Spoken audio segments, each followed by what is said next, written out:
ये बताएं कि जो लड़कियों को नहीं मिल पा रही है शिक्षा, किस किस कारण से नहीं मिल पा रही है किसी भी पर्टिकुलरली। स्टेट से आप, ओके। जहाँ से हम मुंबई में, दिल्ली में, हैदराबाद में और जितने भी बेंगलोर में बड़ी बड़ी सिटीज़ है, और बाहर आते वो गेटोज़ में रहते हैं।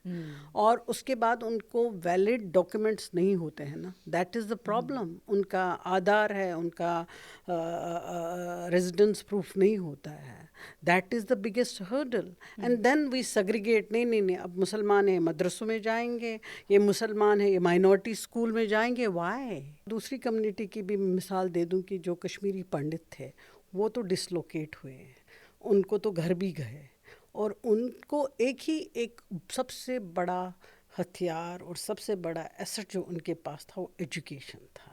तो Muslim women minority with in minority थी, क्योंकि because she is not lagging, she is unrepresented.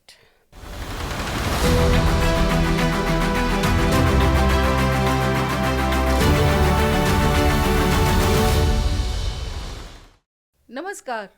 Dialogues के सामाजिक विमर्श कार्यक्रम में आपका स्वागत है।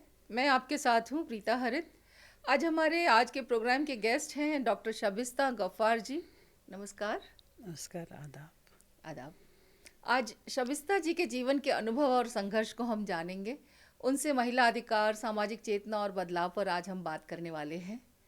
और डॉक्टर शबिस्ता गफ्फार एक जानी मानी पब्लिक पॉलिसी रिसर्चर हैं, एजुकेशनिस्ट हैं और सोशल डेवलपमेंट प्रैक्टिशनर भी हैं।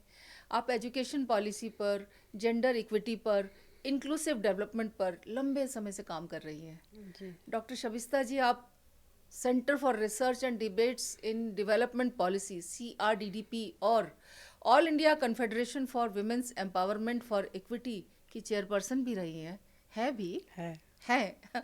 इसके अलावा आपने भारत सरकार के जो शिक्षा मंत्रालय है उसमें भी आपने national commission for minority educational institution में गर्ल्स एजुकेशन कमेटी की चेयरपर्सन के तौर पे काम किया हुआ है। और आप national institute of open schooling की एकेडमिक काउंसिल की मेंबर भी हैं, रह चुकी हैं। जी। आप इतनी सारी क्वालिफिकेशंस के साथ हमारे सामने आई हैं, हमें बहुत खुशी हो रही है आपसे मिलकर। आप शिक्षा तक अपनी पहुंच बढ़ाने के लिए, ख़ास तौर पर लड़कियों की गर्ल्स एजुकेशन के ऊपर आपने पूरी ज़िंदगी लगा दी, पूरा काम आपने किया है, और उनको इक्वल अपॉर्चुनिटीज़ हो जाए, उनको समान अवसर मिले, इसको इंश्योर कराने के लिए आप दिन रात लगी रहती हैं। और आज मैं चाहती हूँ कि डायलॉगस के जो हमारे दर्शक हैं, आज आपके जीवन के संघर्ष और अनुभव का फ़ायदा उनको मिले, इसलिए आज आप स्टूडियो में आई हैं। आपका बहुत बहुत स्वागत है स्टूडियो में। एक बार फिर से आपको नमस्कार, थैंक यू आदाब। सो मच, थैंक यू, शुक्रिया, बहुत बहुत धन्यवाद। शबिस्ता जी, आपकी क्वालिफ़िकेशंस जो हैं और आपके जो एक्सपीरियंसेस हैं, थोड़ा हमारे साथ भी साझा कीजिए, हमारे दर्शकों के साथ। बस हमें लगा कि शिक्षा पे और एजुकेशन पे काम करना बहुत ज़रूरी है। अगर बचपन से ही मुझे लगा कि जो एजुकेशन है यही सबसे बड़ी एम्पावरमेंट है, और यही हमें एक अच्छा सिटीज़न हम पार्टिसिपेट करेंगे गवर्नमेंट इसकी कंट्री के डेवलपमेंट के लिए, उसके लिए पढ़ना बहुत ज़रूरी है। तो आपको उस चीज़ की तब कदर आती है जब एकदम कोई स्कूल बंद हो जाते हैं, आपका कोई ऐसे हालात होते हैं जो सामाजिक तौर पे हो या कंट्री टाइप पे हो या स्टेट टाइप के हो, और आपको फिर घर बैठना पड़ता है, तो आपको तब समझ में आता है कि एजुकेशन का कितना बड़ा मतलब इफ़ेक्ट पड़ता है। अगर आप नहीं जाते उसकी कदर आती है। मैं कश्मीर से बिलोंग करती हूँ, और मैंने बहुत बचपन से, हमें लगता था आसपास में और वहाँ पे ज़्यादातर मुस्लिम पॉपुलेशन थी, और हमारे कश्मीरी पंडित काफ़ी मात्रा में वहाँ पे थे। तो एज ए कल्चर हम कश्मीरी थे, तो हमारा मज़हब से वो ज़्यादा वो नहीं होता था। पहले हम कश्मीरियत पे थे, तो वहाँ पे ऐसा माहौल था कि बच्चों को पढ़ाते थे, खासकर बच्चियों को। बच्चियों को पढ़ाते थे। और सबसे बड़ी बात ये थी, वहाँ डिस्क्रिमिनेशन नहीं है फैमिली में, कि अगर लड़के को पढ़ाएंगे और बेटी पराया धन है, जो मैंने अपनी जर्नी पूरे हिंदुस्तान में की, और ये डिफरेंस मुझे वहाँ लगी, हमारे यहाँ नहीं थी वो। तो आपको मालूम है हमारे यहाँ हालात ख़राब हुए 90s में, और उसमें कर्फ्यू होते थे, हड़ताल होते थे, तो हमारे रेगुलर बच्चे स्कूल नहीं जाते थे। उससे हमें लगा कि एकदम एक रेगुलर चीज़ था, और उसके बाद आपको वो सब, और वो सपने थे आगे बढ़ना है, क्योंकि आसपास में हमने देखा था कि पढ़ाई सब बच्चियां करते हैं, लेकिन जो गरीब होते थे वो नहीं पढ़ते थे। It was never because of religion कि मुसलमानों के लिए इजाज़त नहीं है, it was because of poverty. और जहाँ पे जितने फैमिली में अच्छे सूरत हाल होते थे वो लोग एक्सेस करते थे, स्कॉलरशिप होती थी, वो पढ़ते थे, वो दोनों मिलके पढ़ते थे। हमारे हिंदू, हमारे मुस्लिम, हमारी सिख कम्युनिटी भी बहुत वहाँ है, और क्रिश्चियन बहुत कम है। तो वहाँ पे आप देखते थे कि बहुत सारी औरतें टीचर्स होती थी, और डॉक्टर्स मेडिकल प्रोफेशन में जा रहे हैं, इंजीनियरिंग में जा रहे हैं, और स्कोप भी बढ़ता था उस चीज़ के लिए।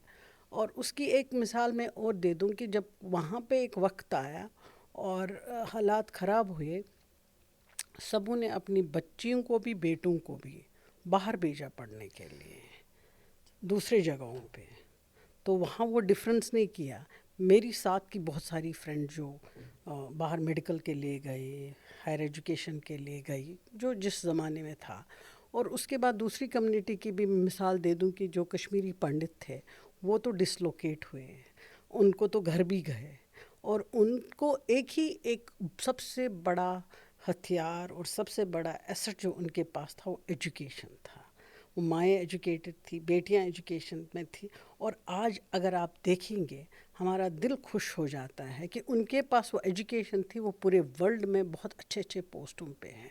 तो उसको उस हालात ख़राब होने की वजह से वो तालीम से महरूम नहीं रहे। इसी तरह कश्मीरी भी, हम वहाँ पे एजुकेशन, तालीम की, जब हम कमीशन में एज ए चेयरपर्सन हमारे को ये असाइनमेंट दिया गया कि आप देख लीजिए पूरी इंडिया में कि माइनॉरिटी वुमेन्स क्यों एजुकेशन से बाहर है, तो क्या बात है। तो हमने कुछ बहुत पॉजिटिव चीज़ें देखी, लेकिन ओवरऑल नटशेल में मुझे टाइम नहीं है इतना बोलने का। 2-2.5 साल मैंने पूरा वो रिपोर्ट बनाया, 180 recommendations the government of India को। उसमें मैं एक आपको मिसाल देती हूँ कि जैसे माइनॉरिटी अफेयर मिनिस्ट्री ने बेगम हज़रत महल का स्कॉलरशिप वहाँ पे इंट्रोड्यूस किया, और वो हमारी एक टीम थी पूरी जो हाईली क्वालिफाइड माइनॉरिटी वुमेन्स थी, जो साइंटिस्ट थी, जो एजुकेशनिस्ट थी, जो एकेडमिक फील्ड से थी, अलग अलग जगहों से। तो उन्होंने, फिर हमने मिलके काम किया और हमने वो रिपोर्ट दी। और हमें एक ही जगह जो ज़्यादातर हमें समझ में आया, गुर्बत एक ऐसी चीज़ है जो एजुकेशन से बाहर रखती है।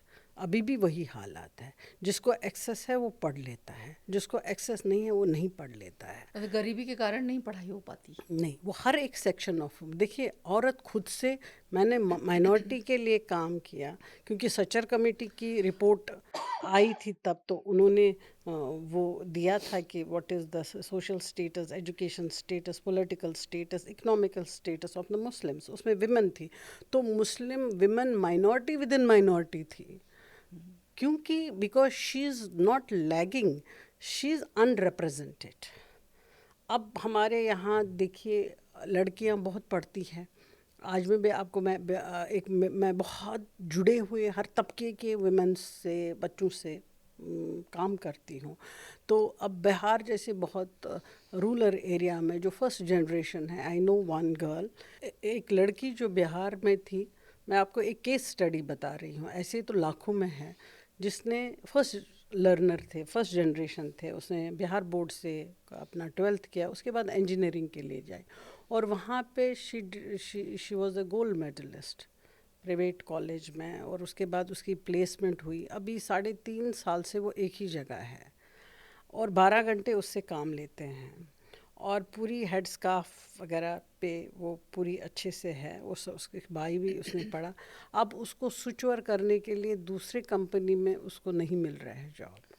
तो अब हम कैसे बता सकते हैं कि पढ़ाते ही नहीं हैं, एजुकेशन ही नहीं प्रोवाइड करते। वो आज से 60 साल पहले जो, हमें उस पे बात नहीं करनी चाहिए ना, जो आज से 60 साल पहले की जो सिचुएशन थी, तो वो तो हम सब लोग ना रिलीजन जानते थे, उतना एक्सेस ही नहीं था, ना हम उस तरह से दुनिया को जानते थे, एजुकेशन नहीं थे। अब एजुकेशन में जितने भी आ रहे हैं उनको फिर जॉब नहीं मिल रहा है। अभी पीएचडी, अभी डिग्रीज़ लेके बैठे हैं, उनको जॉब का एक्सेस नहीं है।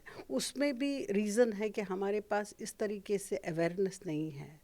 तो जो हम जो स्कीम्स है गवर्नमेंट ऑफ इंडिया की, काफ़ी सारे स्कीम्स हैं, उसमें कैसे पार्टिसिपेशन करना है एज एन सिविल सोसाइटी, वो भी हमारे मुस्लिम कम्युनिटी में उतना ज़्यादा रुझान नहीं है उसकी तरफ। और उन मुद्दों को उठाना बहुत ज़रूरी है। आपको मैं एक मिसाल, हम ग्रास रूट लेवल की बात करें, क्योंकि हम सामाजिक बात कर रहे हैं। अगर हम हमारे यहाँ आईसीडीएस का बहुत बड़ा प्रोग्राम चल रहा है हिंदुस्तान में पिछले 40-50 साल से, जो हम शॉर्ट में आंगनवाड़ी सेंटर्स बोलते हैं, वो काफ़ी है कि early education, pre primary education, और उसके बाद उनको हेल्थ, न्यूट्रिशन, मदर चाइल्ड को सबको मिलता है। कितने लोगों तक वो हम जाता नहीं जाता है, but people are not aware about. तो अगर पैरेलल में सिविल सोसाइटी उस तरीके से माहौल बना लेती, उनके आधार कार्ड्स बन जाते, उनका जो आरटी में वो एंट्री करते, क्योंकि गवर्नमेंट ऑफ इंडिया बहुत बड़ा एक राइट टू एजुकेशन जो है, free and compulsory education from 6th to 14th, तो लेकिन हम बेस ही नहीं जब तैयार करेंगे तो वो कैसे उन स्कूलों में दाखिला हो। तो देयर इज़ अ गैप, यहाँ हम गलतियाँ करते हैं। तो फिर हम गवर्नमेंट से डिमांड कर सकते हैं कि भाई इंफ्रास्ट्रक्चर कम है, स्कूल्स कम है, टीचर्स कम है।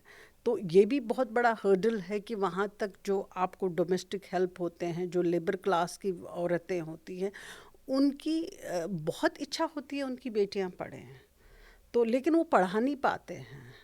और फिर वो आगे हायर एजुकेशन, जिस तेज़ी से एनरोलमेंट प्राइमरी एजुकेशन में हो रहा है, उसी तेज़ी से हमारे ड्रॉप आउट्स काफ़ी होते हैं। मैं एक बात पूछना चाहती हूँ। आपने कहा कि लेबर क्लास की जो विमेन होती हैं, उनके बच्चियाँ, वो चाहते हैं कि उनकी बच्चियों को वो पढ़ाएं, लेकिन पढ़ा नहीं पाते।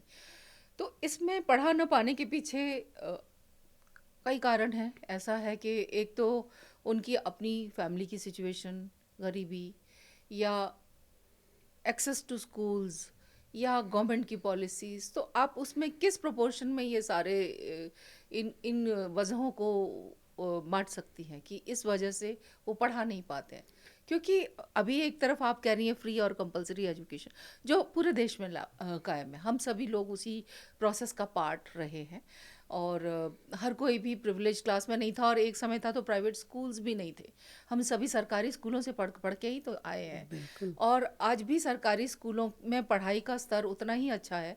पहले थोड़ा ज़्यादा अच्छा हो सकता था, बीच में डाउन भी हुआ, लेकिन वापस सरकारें मेहनत कर रही हैं उसके ऊपर। तो मैं चाहती हूँ कि आप ये बताएं कि जो लड़कियों को नहीं मिल पा रही है शिक्षा, किस किस कारण से नहीं मिल पा रही है, जो जो कारण है, तो हम उसको किस तरह से, उन कारणों को हम सीरियल पे डाल सकते हैं कि नंबर 1 पे ये कारण हो सकता है, या इतना बड़ा कारण ये है। तो कुछ जानकारी तो दीजिए। देखिए, अर्बनाइजेशन बहुत हो रहा है, माइग्रेंट्स, इंटर माइग्रेंट्स आते हैं। अब जब वो वहाँ जिस स्टेट से आते हैं, वहाँ वो रिटेन क्यों नहीं कर पा रहे हैं उस माइग्रेंट लेबर को। आप कहाँ की बात कर रहे हैं, कौन से स्टेट की किसी भी पर्टिकुलरली? स्टेट से आप, ओके। जहाँ से हम मुंबई में, दिल्ली में, हैदराबाद में, और जितने भी बेंगलोर में, बड़ी बड़ी सिटीज़ है, और बाहर आते वो गेटोज़ में रहते हैं, और उसके बाद उनको वैलिड डॉक्यूमेंट्स नहीं होते हैं ना, दैट इज़ द प्रॉब्लम। उनका आधार है, उनका रेजिडेंस प्रूफ नहीं होता है, that is the biggest hurdle. And then we segregate, नहीं नहीं नहीं, अब मुसलमान है मदरसों में जाएंगे, ये मुसलमान है ये माइनॉरिटी स्कूल में जाएंगे। Why they can not be the part of the system, the RTE, right to education. लेकिन उसकी बेस बनाना बहुत ज़रूरी है। उनकी मदर जो आंगनवाड़ी सेंटर्स है, अगर सपोज़ मराठी में है कहीं, वहाँ पे मराठी बोलते हैं और आंगनवाड़ी सेंटर वहाँ पर है, अगर उर्दू स्पीकिंग मुसलमान है, ठीक है, तो वहाँ पे भी ज़रूरी होना चाहिए उर्दू वाला, ताकि वो उस स्कीम का पार्ट बने, उस स्कीम के जो बेनिफिट है उस तक पहुँचे। तमिल लैंग्वेज, इसी तरह बांग्ला है, तो हर जगह मुस्लिम स्पीकिंग उर्दू मतलब हिंदुस्तानी, नॉट दैट उर्दू हम उसको वो लिटरेरी उर्दू नहीं बता सकते हैं जो आम तौर आम हिंदू भाषा है जो आम भाषा है, बोलचाल की। तो उनको वो रीजनल लैंग्वेजेस नहीं समझ में आती हैं। वो पूरे बाहर के माइग्रेंट लेबर्स होते हैं, तो इस पे हमारा ध्यान ही नहीं जा रहा है। तो आपने जो बोला कि हाँ, स्टेट गवर्नमेंट्स उनको रिटेन नहीं कर पा रहे हैं। हाँ, तो why there is a gap. पहले बहुत सेंटर स्पॉन्सर स्कीम्स होते थे जिसमें एनजीओज का इंटरवेंशन होता था, ठीक, अब वो सब उन्होंने डिसेंट्रलाइज किया। तो आपकी तरफ से कोई पॉलिसी का कंट्रीब्यूशन हुआ पॉलिसी मेकिंग में कि भाई ये कारण है, हमें सरकारों को अपने लेवल पे काम करना चाहिए, जी उनको एम्प्लॉयमेंट प्रोवाइड हो जाए, जी शेल्टर प्रोवाइड हो जाए, जी रिस्पेक्टेबल लाइफ स्टाइल प्रोवाइड हो जाए, तो उसके ऊपर आपका कोई एक्सपीरियंस रहा हो, देखिए, कहीं आपने सबमिट मैं किया हो? बहुत इंटरनेशनली भी गई हूँ और मैंने काम भी किया है, जुड़ी भी रही हूँ। हम एक जगह का मिसाल लेते हैं, वहाँ पॉपुलेशन भी बहुत ज़्यादा है और मुसलमान भी बहुत ज़्यादा है। Let us talk to Indonesia की। इंडोनेशिया में आप देखेंगे वहाँ की महिलाएं हैं, हम पहले ही ड्रेस कोड से आइडेंटिफाई करते हैं कि ये मुसलमान है, ये बुर्का पहनती होगी, इसको टॉर्चर होगा, ये सफोकेटेड है, ये प्रेशराइज है। ऐसा बुर्का और साड़ी तो यही हम पहनते हैं ना हिंदुस्तानी, हम हाँ, मुसलमान भी पहनते हैं साड़ियाँ। और जब आप बाहर जाते हैं ना, वहाँ कमीज शलवार पहनते हैं, हाँ, ना वहाँ साड़ी पहनते हैं, वहाँ दूसरा होता है, वो भी मुसलमान है। बिल्कुल। और वहाँ पे गवर्नमेंट उन औरतों का बहुत पार्टिसिपेशन होता है, उनका वो लोग माइक्रो एंटरप्रेन्योर भी है, वो लोग एजुकेशन में भी है, तो वहाँ पे कोऑर्डिनेशन में दे वर्क। तो यहाँ पे उस तरीके से हमारे जब हम दूसरे कंट्री और यहाँ पे हमारा उतना पार्टिसिपेशन नहीं हो रहा है। मैं आपको एक मिसाल दे दूँ, एक बारी माइनॉरिटी अफेयर मिनिस्ट्री में मदरसों के लिए 500 कुछ करोड़ रुपया एलोकेट किया था, ये बहुत सालों की बात है। तो मैंने एजुकेशन में माइनॉरिटी कमीशन में काम किया है। मैंने वैसे भी इंस्टीट्यूशन देखे हैं थ्रू आउट इंडिया जिनसे मैं बहुत ही जुड़ गई और जुड़ी हुई हूँ, काम किया है, कि जहाँ पे हर स्ट्रीम की एजुकेशन दी जाती थी और वहाँ हमें मदरसों की ज़रूरत नहीं थी। तो हम अगर आप माइनॉरिटी अफेयर मिनिस्ट्री में आप वहाँ पे उनको स्कूल्स प्रोवाइड करते हैं, हमें तो मदरसे के बजट से कोई लेना देना नहीं है। उनको बेसिक जो पब्लिक प्राइवेट पार्टनरशिप के, सपोज कहीं पे हम लोग हॉस्टल, जैसे सर्व शिक्षा ये कस्तूरबा बालिका विद्यालय एक था, तो उसमें आपको हॉस्टल्स देते थे बच्चियों के लिए। तो अब एक ट्रस्ट होता है कि भाई वहाँ पे कौन है जो ऑलरेडी एस्टैब्लिश इंस्टीट्यूशन है, तो वहाँ पे वो अपनी ज़मीन दे देंगे, अपना आधा कॉस्ट देंगे, गवर्नमेंट भी आएगा, वहाँ पे भी दूर की बच्चियाँ पढ़ के जा सकती है। तो ये मैकेनिज़्म, ये इंफ्रास्ट्रक्चर, इसकी डिमांड होनी चाहिए सरकार से, इससे बात, इसका इंटरवेंशन होना चाहिए, तभी हम भारत में जब कोई कम्युनिटी होती है, एक मोहल्ला लेते हैं, एक जगह लेते हैं, वहाँ खाली मुसलमान नहीं रहते हैं, वहाँ पे हर तरह के रिलीजियस लोग रहते हैं, तो वो एक कम्युनिटी बनती है। उनके लिए वह एक्सेस होता है जो नज़दीक उनका डिस्पेंसरी हो, हॉस्टल हो, हॉस्पिटल हो, स्कूल हो, आंगनवाड़ी सेंटर, वो सबके लिए है।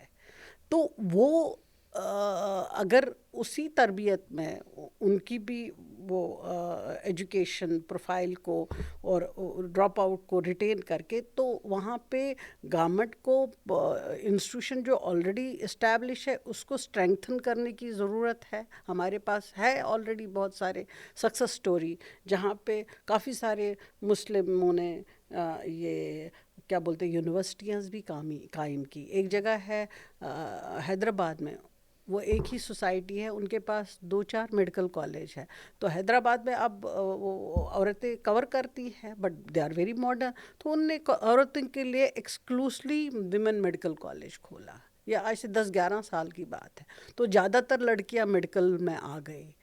तो जैसे मैटरनिटी एंड चाइल्ड केयर में अगर आपको औरत रहती है, ज़्यादा बेटर रहता है उन अस्पतालों में, और वहाँ पे औरतें चलाती भी हैं, मुसलमान ख़वातीन जो पर्दे में हैं वो हॉस्पिटल चलाती है for maternity and child care के लिए, वो भी डॉक्टर है, तो वहाँ नज़दीक से भी उनको वो कंट्रीब्यूट हो रहा है, वो इतना एक्सपेंसिव नहीं है, they can go for the multi special hospital या गवर्नमेंट हॉस्पिटल्स में इतना उनको शायद नहीं मौका मिलता है जाने के लिए। ये भी एक सूरत हाल। तो मैं हमेशा पॉजिटिव लेती हूँ कि पॉजिटिव चीज़ें प्रोग्रेस हुई हैं, ऐसी बात नहीं है जो 50 साल पहले है, ऐसा नहीं है कि बस ट्रिपल तलाक है, ऐसा नहीं है कि पॉलीगैमी है, वो बहुत ही आई थिंक वेरी रेयर, उस पर फोकस ना करते हमें इस 100 साल होंगे 2047 में विकसित भारत के, और we are also the part of it, yes everybody is a part of it, क्योंकि हमें 100 साल यहाँ का सेलिब्रेशन करना है हमारे इंडिया का, तो इसमें कोई गैप ना हो, कोई डिस्पैरिटी नहीं हो। ठीक है। तो वी कैन नॉट हम लोग जैसे फेमिनिज्म की बात कर रहे हैं, तो हिंदुस्तान और वेस्ट को हम उसको एक ही तराजू पे नहीं ले सकते, उनकी प्रॉब्लम्स अलग है, हमारी प्रॉब्लम्स अलग है। अब आप फेमिनिज्म पे आ गई और आपने बात की तराजू की, तो हम पहले अपने तराजू पे ही तोलते हैं अपने आप को, जी क्योंकि जेंडर इक्वालिटी की बात करूंगी। आपने अभी गैप और इक्वालिटी की बात खुद भी कही है, उसी को बढ़ाते हैं थोड़ा, कि जो गैप है वो गैप जब दूर होता है तो औरतें हर तरह से कंट्रीब्यूट करती हैं, डायरेक्टली इनडायरेक्टली। डायरेक्टली हॉस्पिटल चला रही हैं, पर्दे में हैं लेकिन सारा काम संभाल रही हैं, मैनेजमेंट कर रही हैं, पढ़ी लिखी हैं, देश विदेश में काम कर रही हैं, वो डायरेक्ट भी हो गया और इनडायरेक्ट भी हो गया। अब इक्विटी की बात जब मैं करूँ, जब जेंडर की हम बात करें, वेस्ट और ईस्ट की बात अभी हम थोड़ी देर बात करेंगे, फ़िलहाल हमारे ही देश में अपनी हम बात करें महिला और पुरुष की, और वो भी एक मुसलमान महिला की, तो आपने कहा वो माइनॉरिटी के अंदर भी माइनॉरिटी होती है, उसको हम ऊपर उठाएं और हम न बात करें, चलिए हम नहीं बात करते ट्रिपल तलाक की या पॉलीगैमी की, क्योंकि समय के साथ चीज़ें बदल भी रही हैं, अच्छी हो रही हैं, और बहुत सारे लॉज भी आए हैं, यूनिफॉर्म सिविल कोड भी आ ही गया है, एक तरह से लागू ही हो गया। उसके बाद इसको आप कैसे ठीक करेंगे कि इक्वालिटी, घर के अंदर इक्वालिटी, क्योंकि फिर भी देखिए एक होती है इन प्रिंसिपल बात, एक होती है इन रियलिटी। जो रियलिटी है, क्योंकि आप इतनी ज़मीन से जुड़ी हुई हैं, इतना सब आपने देखा है, गवर्नमेंट को इतनी आपने रिपोर्ट्स भी भेजी हैं, तो इस रियलिटी को एक बार से रूबरू हो करके हम कैसे ठीक करें उसे, देखिए हम कैसे इक्वालिटी लाएं? पहले हमें घर से ही डिस्क्रिमिनेशन ख़त्म करना है। Yes. हैं, इट्स ये लागू हर समाज में है। बिल्कुल। मैं आपको मतलब मेरे पास एन नंबर ऑफ एग्जाम्पल्स हैं, I am living with these things, ये मेरे रोज़मर्रा की चीज़ें हैं, ऐसा नहीं है it's a part time. I am living. जब आप कोई काम कर रहे हैं तो उसको आपको पहले उसको महसूस करना है, उन चीज़ों को देखना है, उनको आपको रिसर्च करनी है, तब हम बात कर सकते हैं। अगर कोई, मैं आपको एक एग्जांपल दूं कि जब माँ बाप ही डिस्क्रिमिनेट करता है, ये बेटा है, ये मेरा वंश लेके जाएगा, ये बेटी है, पराया धन है, there the discrimination starts.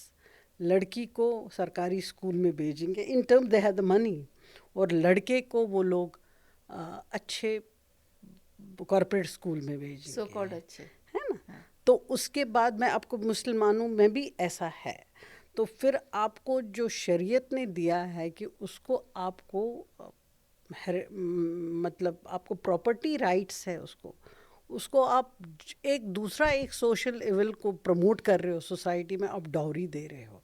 Dowry दे के हमें, ये वो लोग हैं जिनको समझ नहीं है इस्लाम की, इट्स नॉट इस्लाम, तो वो लोग उनको डाउरी दे के खाना बना के इतना तो किया तो बस ख़त्म, बोझ, वो उसको एम्पावर ही नहीं करते हैं उस तरीके से।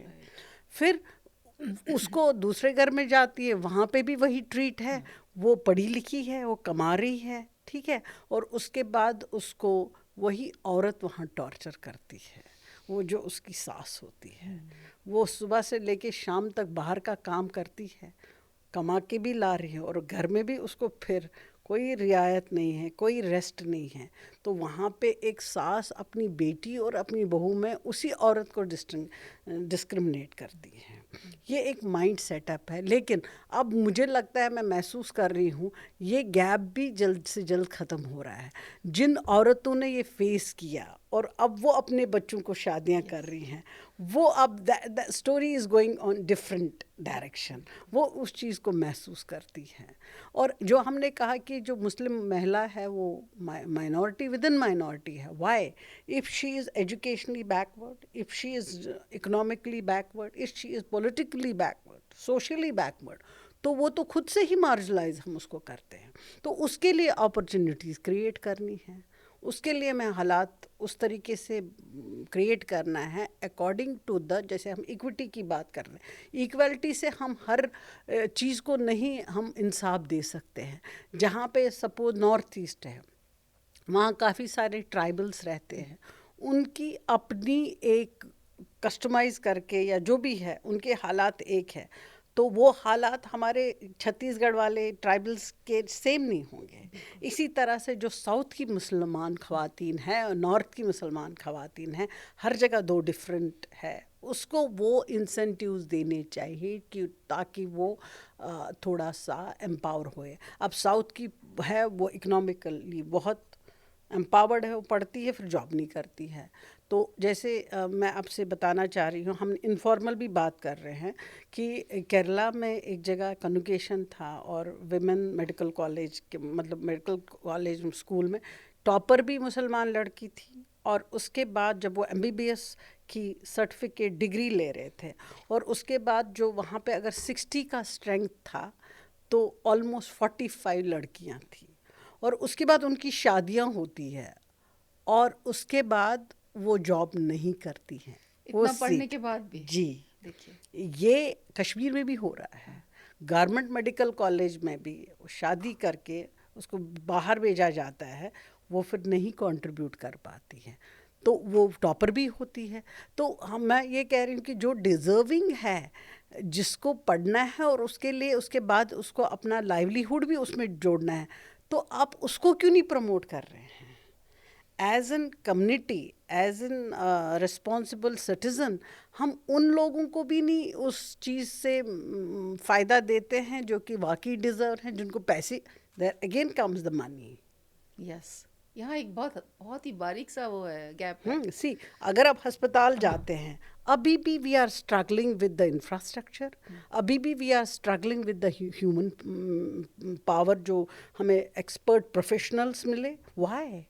तो वो तो आधे से ज़्यादा तो नहीं जॉब रिटेन करती है, वो करती ही नहीं है। शादी हुई तो they are secure with the money, और वो जो होता है कि they can contribute, they can give back to the society, वहाँ पे वो उन बच्चियों को चांस नहीं मिलता है वाकई जो कि कंट्रीब्यूट करेंगे तो आपका टुमारो। कहने का मतलब यह है कि एजुकेशन के लेवल पर ही उनको डिप्राइव किया जाता है, वो पढ़ नहीं पाती हैं क्योंकि इसका गरीबी ये होती है। बीमारी है ना हाँ, सोसाइटी में। हाँ। अगर हम उन चीज़ों को आइडेंटिफाई नहीं कर, हमारे पास, देखिए अगर हम देखा जाए, हमारे पास रिसोर्सेज बहुत है, उसको मोबिलाइज करना है, उसको पॉलिसी में लाना है, तो वही नहीं कर रहे हैं। काम बहुत अच्छा कर रहे हैं, हमारे इंस्टीट्यूशन बहुत खुल रहे हैं, लेकिन सब अपने अपने में काम कर रहे हैं, अलाइंस करके काम नहीं हो रहा है। तो मिनिस्ट्री के लेवल पे इसको एज ए पॉलिसी आपको इंट्रोड्यूस करना चाहिए कि कोई भी बच्चा, उसको इक्वल अपॉर्चुनिटी मिले, पूरी अपॉर्चुनिटी मिले। बिल्कुल। और शायद स्कूल के लेवल पे ही उससे पूछ लिया जाए, जब वो 10th का एग्ज़ाम माना जाता है, बहुत इंपॉर्टेंट होता है, कि उसके बाद सब्जेक्ट भी बदलने होते हैं, किसी को डॉक्टर बनना है, इंजीनियर बनना है, अकॉर्डिंगली। तो उसी लेवल पे उनसे पूछ लिया जाए कि वे आगे कहाँ तक अपने करियर को या अपनी फैमिली लाइफ को लेकर के चलेंगे। तो यहाँ शायद एनजीओज़ का एक रोल बड़ा हो सकता है कि उनकी साइकोलॉजिकल मैपिंग कर ली जाए उनकी, कि वो कि बच्चियाँ, उनमें कितना पोटेंशियल है, वो किस लेवल तक जा सकती हैं, और उनको कितना सपोर्ट और कितना एनकरेजमेंट स्कूल से या घरों से या एनजीओ से या सरकारों से मिल सकता है, उसके ऊपर क्यों नहीं काम होता? यही सबसे बड़ा सवाल है। We don't have the good NGOs. Not criticising. देखिए, हम अपना ज़कात दे के अपने आप को फारिग करते हैं. देते हैं मुसलमान बहुत सारा पैसा, और कहाँ जाता है? नहीं नहीं, हम देते हैं, यतीम खानों को देते हैं. How is a follow up? आप उनका बना लेते हैं कि हमें एक्शन प्लान क्या होना चाहिए, जैसे पावर्टी एलिवेशन कैसे करें, जैसे हम उनको ड्रॉप आउट से कैसे बचाएं, जैसे वो schemes of government of India की, ये मिलजुल के इस पॉलिसी तो बात होनी चाहिए ना, डिस्कशन होना चाहिए ना. It's other way round. We are just, हम लोगों को एक्सप्लॉइट किया जाता है. और ये नैरेटिव बिल्कुल गलत है कि मुसलमान बच्चियों को पढ़ने नहीं देते हैं, बुरके में रखते हैं. That's false. फिर मुसलमान के मदारिस बच्चियों के क्यों हैं? और मदारिस से फारिग होके वो लोग हायर एजुकेशन में जाते हैं, PhD करते हैं, MBBS करते हैं, और कहाँ कहाँ आप, मेरे पास कितने सारे नंबर्स वो हैं, नीट में जाते हैं. तो अगर इस्लाम ने मनाहित की होती है तो फिर कैसे वो, मतलब इस्लाम इज़ अ यूनिफॉर्म रिलीजन. उसका लॉ एक है, कुरान को हमारा कॉन्स्टिट्यूशन है. कुरान और इस्लाम का कॉन्सेप्ट है कि जहालत में रसूलुल्लाह सल्लल्लाहु अलैहि वसल्लम के टाइम में, जब पहले थे प्री इस्लामिक टाइम में, अरब में वो बच्चियों को दफनाते थे ज़िंदा. तो ही गेव द स्टेटस, जो कि बच्चियों को उन्होंने स्टेटस दिया. सबसे उनकी वाइफ्स का कितना बड़ा, जो उनकी वाइफ थी हज़रत खदीजतुल कुबरा, वो सबसे ज़्यादा रिचेस्ट औरत थी, और she was doing at that time international trade, और वो सबसे मालदार औरत थी. तो फिर वो कैसे कर लेते उससे शादी? उनकी डॉटर थी उनकी, और जो रसूलुल्लाह सल्लल्लाहु अलैहि वसल्लम की वाइफ है. और उसके बाद आप जितनी भी हिस्ट्री उठा के देखें, ताकि मुग़ल एम्पायर जो जो उस दौर तक हिंदुस्तान में था, तो देयर इज़ ए कंट्रीब्यूशन कि पहले जो यूनिवर्सिटी दुनिया में कायम की, तो वो तो मुसलमान थी, मोरक्को की. उसके बाद जो हम देखेंगे Razia Sultana, she was the, और ये बड़े बहुत ही बारीक से देखेंगे तो आपके पास हज़ारों मिसालें हम दे देंगे. उसके बाद आप देख ले, प्री इंडिपेंडेंस से पहले बेगम ऑफ भोपाल्स का क्या कंट्रीब्यूशन रखा है. तो अगर वो इस्लाम तो तब से चला आ रहा है ना, तो why we will talk like this कि मुसलमान औरतों को सफोकेशन है, उनको राइट. ये देखिए, हर समाज में अगर पैट्रियार्की है तो वहाँ पे ही उनको उनके हक छीने जाते हैं.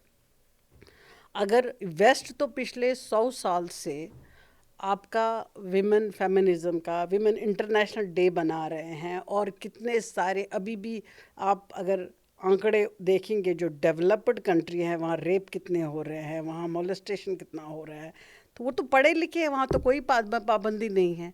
इसी तरीके से दूसरे जगहों पे भी, दूसरे कम्युनिटीज़ में भी there are certain kind of an, उस तरीके से वो सब लोग होते हैं, और वो चीज़ें हो जाती है. तो वो तो सब पे लागू है, वो एक पर्टिकुलर रिलीजन पे नहीं लागू है. बिल्कुल आपकी बात सही है. अभी जैसे बात कर रहे थे कि देश के अंदर और देश के बाहर आप तराजू पर तोलने की हम बात कर रहे थे. मुझे ऐसा लगता है, मैं आपसे ही पूछना चाह रही हूँ वैसे तो, और मैं एक आपको एक एज अ बैकग्राउंड बता रही हूँ कि मैं क्या सोचती हूँ, कि हमारी जो इंडियन सोसाइटी है, हमारा जो कल्चर है, और जो वेस्टर्न सोसाइटी का जो कल्चर है, उसमें ज़मीन आसमान का फ़र्क है. शायद इसी कारण है कि हमारे देश में देखिए, पढ़ाई तो सब जगह होती है. जिसने हायर एजुकेशन पे जाना है, वो चाहे अमेरिका में रहता हो, चाहे इंडिया में रहता हो, चाहे कोई किसी भी और भी हमसे भी जो बहुत इकोनॉमीज़ हैं जो हमसे भी अभी पीछे हैं, उनमें रहता हो. जिसने पढ़ना है वो पढ़ ही लेता है. उसको गवर्नमेंट से सपोर्ट मिलता है, NGO से मिलता है, घर परिवार से मिलता है, लड़की हो या लड़का. पर फिर भी जो कल्चर की बात है, तो हमारा जो कल्चर है आज भी एक फैमिली सिस्टम को बहुत ही अप्रिशिएट करता है. हम फैमिली वैल्यूज़ को आज भी जो है सर माथे पर रखते हैं. शायद इसी कारण है कि एक पढ़ी लिखी लड़की MBBS डॉक्टर हो या इंजीनियर हो या किसी भी लेवल पे पहुंची हुई हो, शादी के बाद वो घर चलाने में कई बार लगी रहती है. अपनी पढ़ाई, अपनी काबिलियत को बिल्कुल वो भूल जाती है, ख़त्म ही कर देती है. वो घर को सपोर्ट करती है, अपने बच्चों को पालती है. विदेश में ऐसा नहीं है. विदेशों में जहाँ तक मैंने समझा है, आप भी मुझे बताइएगा अगर मैं कहीं गलत हूँ तो, फैमिली वैल्यूज़ को अभी पीछे रखते हैं वहाँ पे. और इंडिविजुअल सोसाइटी, इंडिविजुअलिस्टिक सोसाइटी पे काम करते हैं। तो ऐसे में वहाँ पे जेंडर इक्वालिटी का इतना कोई इशू है नहीं, क्योंकि वहाँ पे पहले everybody is a person, human. और जो सोसाइटी से रिलेटेड जो क्राइम्स हैं वो दूसरी बात है, वो तो जैसे जैसे सोसाइटी इवॉल्व होती है हर चीज़ बढ़ती है। तो मैं चाहती हूँ कि हमारे दर्शकों को आप कुछ इस तरह से गाइड करें कि gender equity with in India and विज़ outside India, उसमें आपका आपकी क्या सोच है, किस तरह से आप उसमें हमें एनलाइटन करेंगी? देखिए, मुझे वेस्ट में जो अमेरिका हो, कनाडा हो, यूरोप हो, मैं जानती हूँ, वहाँ वहाँ अब आइसोलेशन में जी रहे हैं, जी। है ना। तो वहाँ जब सोसाइटी का कॉन्सेप्ट ही नहीं रहा, अकेले अकेले, तो उस सोसाइटी को क्या करना है? देर इज़ नोबडी जो आपको शाम को बात करे, देर इज़ नोबडी कि you can celebrate your festivals. तो वो एक तरह उसका नेगेटिव है, वो हम पॉजिटिव नहीं मान सकते हैं। सोसाइटी को लेके, फैमिली को लेके जो यहाँ पे कॉन्सेप्ट है, थोड़ा सा हमें मेहनत करनी पड़ेगी। थोड़ा आ गया है, अब मेल बहुत कभी सपोर्ट भी करते हैं फीमेल्स को, ऐसा नहीं है, लेकिन हम उनसे बहुत खुशहाल हैं। I am not impress by there कि वो अपने खाने में रहते हैं, वो आइसोलेशन में रहते हैं। आप देख रहे, कोई वहाँ पर बुज़ुर्ग होता है, विमेन होती है जो अकेले हैं, उसको तो बरियल भी नहीं करते हैं कोई, हॉस्पिटल वालों के ये पैसे ले लो और चले जाओ। वो अकेलेपन के शिकार हो जाते हैं बुढ़ापे में। यहाँ पे फिर भी हमारे पास बहुत सारे ऐसी चीज़ें हैं, हमारी हारमोनी है आपस में, नेबरहुड है, सोसाइटी का कंसेप्ट है, वो ज़िंदा रखे हैं। तो उससे हमें इंस्पायर नहीं होना चाहिए एक ही वे में। हमें यहाँ पे थोड़ा सा अपना इक्विटी जिसकी बात कर रहे हैं, कस्टमाइज़ करके हालातों के साथ, कल्चर के साथ, फ्रीडम के साथ औरतों को स्पेस दे के हमें उस पर वर्कआउट करना चाहिए। क्योंकि उनके मसले, इवन हम मुस्लिम कंट्रीज जो अरब है और यहाँ के मुस्लिम, बहुत गैप है। हम उनकी तरह नहीं रह सकते हैं, हमारी लाइफ अलग है, हम यहाँ के कल्चर के हिसाब से तो वो बिल्कुल ही नहीं हम अडॉप्ट कर सकते हैं। तो जिस रीजन में हम रह रहे हैं, हम उसी रीजन के, हाँ, अगर दुनिया में कहीं पे पॉजिटिव चीज़ें हो रही है तो उसको हमें अडॉप्ट करना चाहिए, जो नेगेटिव है उसको हमें नहीं अडॉप्ट करना चाहिए। बिल्कुल, बिल्कुल। और शविस्ता जी, आपके पास तो इतना खजाना है कि पूरा दिन भी निकल जाएगा तो भी हम ये नहीं कह सकते कि लेकिन समय की एक सीमा है। मैं चाहती हूँ कि मेरे जो युवा जो दर्शक हैं या जो लड़कियां हैं, बच्चियां हैं, उनके लिए कोई मैसेज आपकी तरफ से हो जाए, जिससे कि वो भी आपकी तरह काम करें, सोसाइटी के लिए काम करें, पॉलिसी के लिए काम करें, इक्वालिटी के लिए काम करें और देश के लिए काम करें। ये संदेश है कि एक विमेन को बहुत ही कॉन्फिडेंट रहना है। पहले she has to be very vibrant, उसको अपने राइट्स मालूम होने चाहिए। मैं सब बच्चियों से बोल रही हूँ, अगर आपको लॉ स्टूडेंट नहीं है but you should learn, you should read, you should go for the degree, तो आपको अपने लॉज मालूम है कि मेरे हिंदुस्तान के आईन में क्या लॉज है और मैं अपने आप को कैसे प्रोटेक्ट कर सकती हूँ। दूसरी बात है कि वो कॉन्फिडेंट रहे, ट्राई करते रहे, क्योंकि एक औरत को बहुत मल्टी डायमेंशनल पर्सनैलिटी है। वो अगर बेटी बनती है तो बहुत अच्छे से बनती है, वो अगर डॉटर वाइफ है तो वो उस घर को संवारती है, सेक्रीफाई करती है, परिवार को लेके चलती है। तो वो अगर बहन है तो वो उस चीज़ का, तो वो अपने मल्टीफेसेट उसकी पर्सनालिटी होनी चाहिए, उसमें कॉन्फिडेंट कभी नहीं लूज़ करना है और उसको अपने आप पे भरोसा होना, मैं ठीक है, उसको डगमगाना नहीं है, डरना नहीं है। तो तब जाके she can contribute, she is also the part and part of this country. तो उस तरीके से हम 10 साल के बाद ये बात नहीं करनी चाहिए कि हमारी गुर्बत की वजह से नहीं पढ़ रहे हैं, कुछ ये गैप है, तो उसको मिलके हमें गैप को फुल करना है। आजकल की बच्चियां जो अलग अलग स्ट्रीम में पढ़ती हैं, तो और बहुत सारे उनको पहले ये समझना है कि हमारे जॉब ऑप्शन क्या है, अगर जॉब ऑप्शन है उसमें हमारा कंट्रीब्यूशन कैसे रहेगा। अभी आजकल डिग्री करते वो कॉल सेंटर्स में जाती हैं, रात में जाती हैं, सिक्योरिटी का मसला है, हेल्थ का मसला है, उसके बाद शादी होती है, उसके इतने सारे इनफर्टिलिटी आजकल बहुत होती है, तो उसके तो नेगेटिव पहलू भी है ना। पहले उसको उतना ही है कि उसको खुश रहना है, और वही चीज़ उसको जो उसकी बॉडी, क्योंकि अल्लाह ने, भगवान ने औरत और मर्द को अलग तरह से बॉडी को बनाया है, कॉन्फिडेंस सेपरेट है लेकिन बनाया है, बनावटी अलग है, तो वो उतना ही स्ट्रेस ले सकती है काम का जितना वो ले सकती है, क्योंकि उसको वो स्ट्रेस नहीं लेना है कि जो वो झेल ही नहीं पाएगी। She has to be inner strength. वो इनर स्ट्रेंथ अगर उसमें है और पॉजिटिविटी है और कॉन्फिडेंस है, she can do the wonders. और उसकी एग्जाम्पल्स भी है बहुत सारी। बहुत अच्छे, ये तो है। और कहते हैं जननी जन्मभूमि, ये दोनों ही स्वर्ग से भी महान है। जननी जन्मभूमिश्च स्वर्गाद गरीयसी। तो जो हमारी माँ है या जो हमारी जन्मभूमि है, वो उसको हम स्वर्ग से उसकी तुलना करते हैं। तो जो हमारी जो इनर स्ट्रेंथ है, जो हमारी कोर स्ट्रेंथ है, वो बहुत मजबूत है। तभी तो एक माँ बनती है। एक बच्ची खुद जब माँ बनती है तो वो माँ बनती है, वो घर चलाती है, वो इतना पढ़ लिख करके भी त्याग कर देती है, सेक्रीफाइस कर देती है, अपने पति का घर संवारती है, अपने समाज में जब उसको मौका मिलता है कंट्रीब्यूट करती है। तो मुझे लगता है कि इस धरती का वैसे तो आधी आबादी कहते हैं, लेकिन शायद पूरा बोझ महिलाएं ही उठाती है। बिल्कुल ऐसा ही लगता है। बिल्कुल। क्योंकि अगर वो घर ना चलाए तो घर घर नहीं रहता, एक डेरा बन जाता है। अगर घर में महिला ना हो तो उसको घर को घर बनाने वाली, उसमें एक प्यार भरने वाली, एक संस्कार भरने वाली, बच्चों को आगे बढ़ाने वाली एक महिला ही होती है, जो एक माँ अभी होती है। इतने सारे हम देख रहे हैं कामयाब नाम है, तो कौन है? माँ है। माँ वो माँ जो हमने भी देखा है, वो कितना कम पढ़े लिखे होके भी उसने कितने बच्चों को आगे बढ़ाया, उसको इंस्पायर किया, और उसमें मेल को भी जन्माया ना, उसने फीमेल को नहीं जन्माया। और ये जो कंट्रीब्यूशन अभी हम देख रहे हैं तो माँ का है। Yes, it's mother's. क्योंकि if you teach a girl, you teach a society. If you teach a boy, you teach an individual.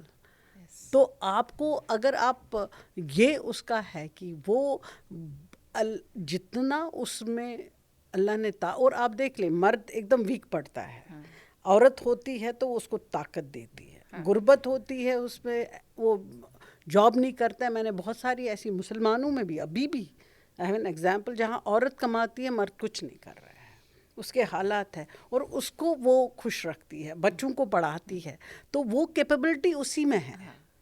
तो मर्द होगा, अगर हम जब डिवोर्स होता है कभी कभार कोर्ट में क्यों माँ को कस्टडी देते हैं? बाप के पास नहीं रहे, उसके पास पैसा बहुत होता है, लेकिन बाप में वो सलाहियत ही नहीं है वो उनकी ग्रूमिंग करे। वो माँ ही होती है। तो उस बच्चे को वो अपना दर्द भी और उन बच्चों को भी बहुत अच्छा सिटीज़न बनाती है, उनको आगे बढ़ाती है। तो वो तो माँ में एक औरत एक बहुत बड़ी शक्ति है, इसमें कोई शक नहीं, इसमें कोई शक नहीं है। आज डायलॉगस के हमारे दर्शक डॉक्टर शबिस्ता जी से बहुत सारी बातें आज लेकर के जाएंगे कि जो शक्ति है वो हमारे भीतर है, और जो गैप्स हैं, जो सिस्टम के गैप्स हैं, जो एजुकेशन में गैप्स हैं, उनको हम धीरे धीरे फिलअप करेंगे। और आज के 10 साल के बाद कोई ये ना कहने पाए कि गुर्बत के कारण वो बच्ची स्कूल न जा पाई या पढ़ न पाई। तो शबिस्ता जी, आज आप चैनल पे आए और हमें बहुत सारी बातें, नई बातें आपसे जानने को मिली, समझने को मिली, आपने समय दिया, आपको बहुत बहुत शुक्रिया, बहुत बहुत धन्यवाद। नमस्कार। Thank you. नमस्कार। नमस्कार। Thank you. आपकी प्रतिक्रिया और कमेंट्स का हमें इंतज़ार रहेगा। हमसे जुड़ने के लिए और सामाजिक मुद्दों पर और एपिसोड देखने के लिए आप अभी डायलॉगस को सब्सक्राइब कीजिए, लाइक और शेयर भी कीजिए। नमस्कार।